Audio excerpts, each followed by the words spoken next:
რომ შევაჯამოთ ეს ყველა ცვლილება, რომელიც არის ფიზიკური, ანუ მეორეული სქესობრივი ნიშნები გოგონებს და ბიჭებს, რაც ჩამოთვალეთ, ნორმალურად მიმდინარეობს და ნორმალურად უნდა მიმდინარეობდეს და კიდევ ერთხელ აქეთ გაჩვენებთ ტენერის ცხრილებს, რომლითაც შეგიძლიათ მათი განვითარების სხვადასხვა ეტაპი შეაფასოთ.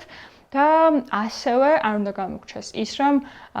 პუბერტატი, ანუ სქესობრივი განვითარება არ არის მხოლოდ სქესობრივი განვითარება, არამედ ეს არის მთელი სხეულის განვითარება, ანუ სომატური განვითარება, სამედიცინო ენაზე,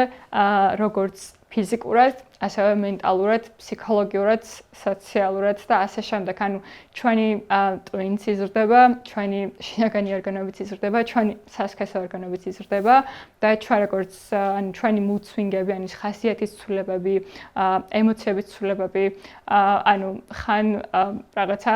ვანილის ნაყინი გვიყვარს, ხან შოკოლადის, ანუ ეს ყველაფერი არის ბუნებრივი და ნორმალური. ამ პროცესში თუ ჩვენ თავთან გვიჭირს გამორკვევა,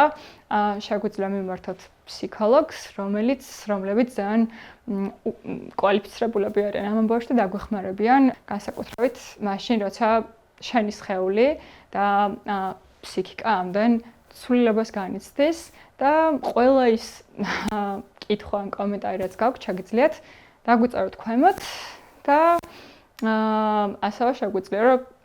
ვიკამათოთ ან ვიდისკუსიოთ ამ თემებზე. მოკლედ დღეს არაფერი არ გამოვიკითხა, იმიტომ რომ მეც ახლა დავბრუნდი ზაფხულის არდადეგებიდან